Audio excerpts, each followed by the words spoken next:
कल हम आदर्शवादी विचारधारा के बारे में अध्ययन कर रहे थे और मैंने आपको ये बताया था कि राजनीति विज्ञान में जितनी भी विचारधारा पाई जाती हैं उसमें आदर्शवादी विचारधारा ही एकमात्र ऐसी विचारधारा है जो राज्य का महिमा मंडन करती है। तो ये बड़ा आश्चर्यजनक तथ्य है कि लगभग राजनीति विज्ञान की जितनी भी विचारधाराएं हैं उसमें आदर्शवाद को छोड़कर सभी विचारधाराएं राज्य को सीमित करने या राज्य को ख़त्म कर देने के पक्षधर हैं। अब ये इसी संदर्भ में मैंने आपको बताया था कि आदर्शवाद मूल रूप से वे सिद्धांत है जो राज्य के आदर्शीकरण पर बल देता है। आदर्शवाद को कई नाम से जाना जाता है, जैसे विचारवाद, आदर्शवाद या प्रत्ययवाद। और आदर्शवाद की ये मान्यता है, जो उसका तत्वमीमांसीय आधार है वो ये है कि आदर्शवाद की मान्यता है कि जगत की जितनी भी वस्तुएं हैं वह विचार या चेतना या एक आत्मा की ही अभिव्यक्ति हैं और वो चेतना या आत्मा अपने आप को विभिन्न रूपों में अभिव्यक्त करती है। अगर इसको हम भारतीय दर्शन के समकक्ष देखें तो शंकर के महर्षि शंकर के अद्वैत वेदांत से इसकी थोड़ी तुलना की जा सकती है, जिसमें ये माना गया है कि एकमात्र ब्रह्म ही सत्य है और जो कुछ भी है वह माया है।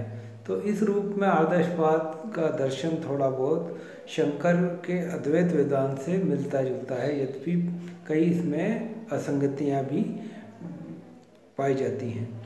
तो आदर्शवाद ये मानता है कि जितना जगत की जो सभी वस्तुएं हैं वे विचार या आत्मा या चेतना की ही अभिव्यक्ति है और सृष्टि का जो जड़ पदार्थ है, सृष्टि का जो मूल तत्व है वह जड़ पदार्थ नहीं बल्कि चेतना है। अगर हम सृष्टि को दो भागों में व्यक्त करेंगे, चेतन पदार्थ और जड़ पदार्थ, तो आदर्शवाद ये मानता है कि चेतना ही, जो सभी चेतन जीवों में पाई जाती है, मूल तत्व जो चेतना है वह सृष्टि का मूल तत्व है। इसके उलट आदर्शवाद के उलट मार्क्सवाद ने अपना सिद्धांत दिया, जिसका मतलब ये था कि सृष्टि का मूल तत्व चेतना नहीं है बल्कि जड़ तत्व है। तो ये एक मार्क्सवाद और आदर्शवाद में गंभीर अंतर है कि आदर्शवाद ये मानता है कि सृष्टि का जो सार तत्व है वह चेतना है, जड़ पदार्थ नहीं है, और जो भी जड़ पदार्थ है वह चेतना की ही अभिव्यक्ति कही जा सकती है। अगर मैंने कल के व्याख्यान में आपको बताया था कि प्लेटो ने आज से 2500 साल पहले, यूनान में एक दार्शनिक हुए प्लेटो, जिन्हें आदर्शवाद का पिता कहा गया है, और उन्होंने ही सर्वप्रथम इस बात को कहा कि समस्त भौतिक जगत जो है वह प्रत्ययों की ही अभिव्यक्ति है और प्रत्ययों का ही जिसे कहते हैं छायाकृति या प्रत्ययों का ही अभिव्यक्त रूप है। तो प्लेटो के दर्शन को में हम आदर्शवाद को ढूंढ सकते हैं। इसी तरह 19वीं शताब्दी में आते आते हीगल आदर्शवाद के बहुत बड़े विचारक के रूप में जाने जाते हैं। उनकी 2 पुस्तकें हैं, the philosophy of right, philosophy of history. उसमें हीगल ने इस बात को कहा है कि राज्य एक दैवीय विचार है जो पृथ्वी पर स्थित है, राज्य निरंकुश है तथा स्वयं अपने निश्चित उद्देश्य रखता है और राज्य की उत्पत्ति विश्वात्मा व मनुष्य के सहयोग से हुई है। तो हीगल के दर्शन में भी हमें आदर्शवाद की परिणति या अभिव्यक्ति देखने को मिलती है। या मैंने कल आपको कहा था कि आदर्शवादी विचारकों का एक लंबा क्रम है जो मानव इतिहास में या राजनीतिक विचारों के इतिहास में पाया जाता है, जो प्लेटो, मध्यकाल में टॉमस मूर, फिर Jean Jacques Rousseau, Hegel, Kant, Bosanquet, ये सब आदर्शवाद से जुड़े हुए विचारक हैं और जो ये मानते हैं कि सृष्टि का जो मूल तत्व है वह चेतना है और जो अपने आप को अनेक रूपों में अभिव्यक्त करती है।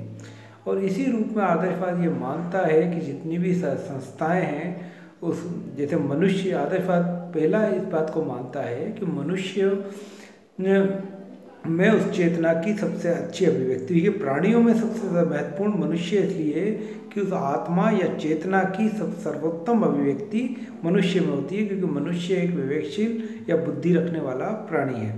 तो समस्त प्राणियों में मनुष्य सबसे महत्वपूर्ण है। अगर यही हम सामाजिक संस्थाओं पर लागू करें तो आदर्शवाद का ये मान्यता है कि राज्य, और राज्य में भी राष्ट्र राज्य चेतना की सर्वोत्तम अभिव्यक्ति है। और क्योंकि राज्य एक स्वाभाविक और नैसर्गिक संस्था है, अतः मनुष्य का सर्वोत्तम कल्याण राज्य के अधीन या राज्य में रहकर ही संभव है। तो इस रूप में आदर्शवादी ये बात मानते हैं कि राज्य मनुष्य के लिए बहुत आवश्यक है, और बिना मनुष्य राज्य के मनुष्य अपना उद्देश्य या लक्ष्य प्राप्त नहीं कर सकता। तो इस रूप में जब हम कहते हैं कि राज्य, और क्योंकि राज्य सभी सामाजिक संस्थाओं में ईश्वरीय इच्छा या चेतना का सर्वोत्तम अभिव्यक्ति करता है, इस वजह से ईश्वर राज्य का स्वरूप भी देवीय बन जाता है। तो इस रूप में आदर्शवादियों ने राज्य को एक देवीय संस्था की तरह ही माना, स्वाभाविक और नैसर्गिक सत्ता माना। और जैसे क्योंकि स्वाभाविक है और नैसर्गिक सत्ता है, तो इसी रूप से मनुष्य के साथ जुड़ी हुई है। आदर्शवादी ये मानते हैं कि मनुष्य और व्यक्ति का संबंध, राज्य और व्यक्ति का संबंध वही है जो मनुष्य और उसके अंगों का है, किसी प्राणी और उसके अंग।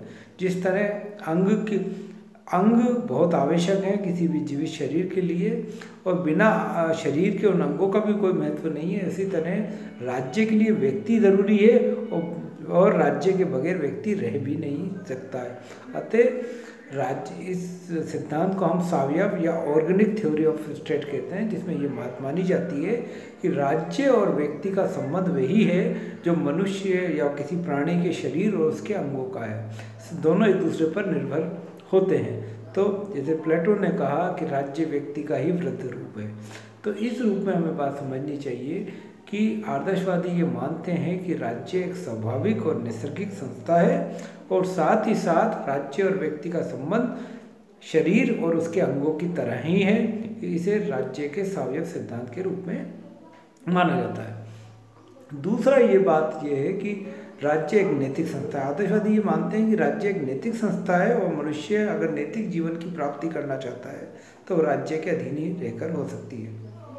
इस संदर्भ में राज्य एक नैतिक संस्था है, वो व्यक्ति को सद जीवन का रास्ता, सद जीवन जीने का जो पर्यावरण है वो प्रदान करता है। अगर इसी चीज़ को हम देखें कि भारतीय दर्शनों में भी प्राचीन भारतीय विचारक ये बात मानते हैं कि राज्य की उत्पत्ति का उद्देश्य धर्म की स्थापना करना है।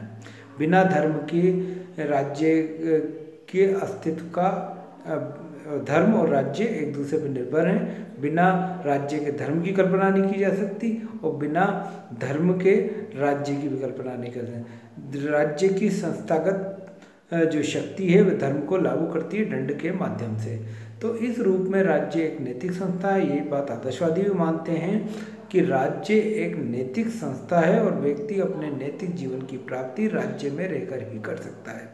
और सबसे बड़ी बात यह है कि आदर्शवादी ये बात मानते हैं कि राज्य सामान्य इच्छा का प्रतिनिधित्व है। सामान्य इच्छा वह इच्छा है जो हम सबकी, सभी मनुष्यों की एक लोक कल्याणकारी इच्छा है, और राज्य उसी इच्छा का प्रतिनिधित्व करता है। तो राज्य अगर वो सभी मनुष्यों की कल्याणकारी इच्छाओं का प्रतिनिधित्व करता है, तो ऐसी स्थिति में उसकी आज्ञा का पालन करना ही अपने आप में श्रेयकर है, और मनुष्य को अधिकतम स्वतंत्रता तभी मिल सकती है जब वह राज्य के आदेशों का पालन करे। तो ऐसी स्थिति में मनुष्य का सद्जीवन राज्य की आज्ञा का पालन करने में ही निहित है। इस रूप में आदर्शवादी इस दर्शन के सीमा तक आ जाते हैं कि वो ये बात मानते हैं कि राज्य साध्य है और व्यक्ति साधन है। राज्य एक देवीय उद्देश्य को लेकर चल रहा है और मनुष्य को उस उद्देश्य प्राप्ति में सहायक बनना चाहिए, उसकी आज्ञाओं का पालन करना चाहिए। वे आज्ञाएं जो सामान्य इच्छा का प्रतिनिधित्व करती है। तो ऐसी स्थिति में राज्य की आज्ञा पालन करने के अलावा व्यक्ति के अलावा के पास दूसरा कोई विकल्प नहीं है और व्यक्ति की अधिकतम स्वतंत्रता भी इसी बात पर निहित है कि वे राज्य की आज्ञा का पालन करें। तो जैसे ग्रीन के शब्दों में कहा गया कि मानवीय चेतना स्वतंत्रता मांगती है और स्वतंत्रता अधिकारों की मांग करते हैं और अधिकार राज्य की मांग करते हैं। तो व्यक्ति के अधिकार और स्वतंत्रता राज्य में ही सुरक्षित हो सकते हैं, राज्य से बाहर उनका कोई अस्तित्व नहीं है। तो आदर्शवादी ये मानते हैं कि आदर्श राज्य एक सर्वशक्तिमान संस्था है और सर्वशक्तिमान संस्था इसलिए है कि वे राज्य देवी इच्छा का या आत्मा का सर्वोत्तम अभिव्यक्ति करती है। इस रूप में वह सर्वशक्तिमान है और साथ ही साथ वह मनुष्यों की सामान्य इच्छा का प्रतिनिधित्व करती है। तो इस रूप में हम आदर्शवादी दर्शन को पाते हैं जिसमें राज्य को एक देवीय स्वरूप मान के मनुष्य की स्वतंत्रता इसी बात तक सीमित कर दी गई है कि वे राज्य की आज्ञा का पालन करे, उसी में उसकी स्वतंत्रता और उसकी भलाई निहित है। तो इस रूप में आदर्शवादी दार्शनिक ये मानते हैं कि राज्य एक ऐसी संस्था है जिसका आज्ञा पालन कर कर मनुष्य अपने श्रेयकर या नैतिक उद्देश्य की प्राप्ति कर सकता है और मनुष्य जीवन का यही उद्देश्य है। आदर्शवादी दर्शन ने ही आगे चलकर निरंकुशवादी दर्शनों को जन्म दिया जो 20वीं शताब्दी में नाजीवाद और फासीवाद के रूप में माने गए, क्योंकि दोनों दर्शनों में राज्य को एक देवीय संस्था के रूप में ही चित्रित किया गया। तो आदर्शवाद से जो बीज पड़े वो आगे चलकर राज्य के तानाशाही या निरंकुशवादी प्रवृत्ति के समर्थन के हद तक चले जाते हैं। यद्यपि ये बात सही है कि ये आदर्शवादियों का उद्देश्य नहीं रहा होगा। शुरुआती राष्ट्र राज्यों की स्थापना में आदर्शवादी दर्शन एक बहुत आवश्यक दर्शन के रूप में उभरा होगा, लेकिन बाद में ये निरंकुशतावादी या तानाशाही वाले आदर्श राज्यों को सही ठहराने में चला गया, सही ठहराने के हद तक चलेगा। यही वजह है कि हीगल को निरंकुशवादी या तानाशाही व्यवस्थाओं का पितामह या विचारक, मूल विचारक के रूप में भी कहा जाता है कि उसने राज्य को देवीय स्वरूप प्रदान करते हुए मनुष्य की स्वतंत्रता को राज्य की आज्ञा पालन तक ही सीमित कर दिया। और यद्यपि ये बात आदर्शवादी मानते हैं कि स्वतंत्रता मानव का विशेष गुण है और जिसके बिना मनुष्य नहीं रह सकता, परंतु स्वतंत्रता का अर्थ मनुष्य की स्वतंत्रता की श्रेयकर वहीं तक है जब तक वह राज्य की आज्ञा का पालन करे और मनुष्य को कोई अधिकार नहीं है कि वह राज्य के खिलाफ कोई विद्रोह करे या उसका आज्ञाओं की अवज्ञा करे, क्योंकि राज्य स्वयं सामान्य इच्छा का प्रतिनिधित्व करता है। तो इस रूप में ये आदर्शवादी दर्शन था जिसकी राज्य के बारे में जो धारणा है वे मैंने आपको बताई है। जब आगे हम एक विचारधाराओं को पढ़ेंगे तब आदर्शवादी दर्शन का और गंभीर और विस्तृत रूप से अध्ययन हम करेंगे।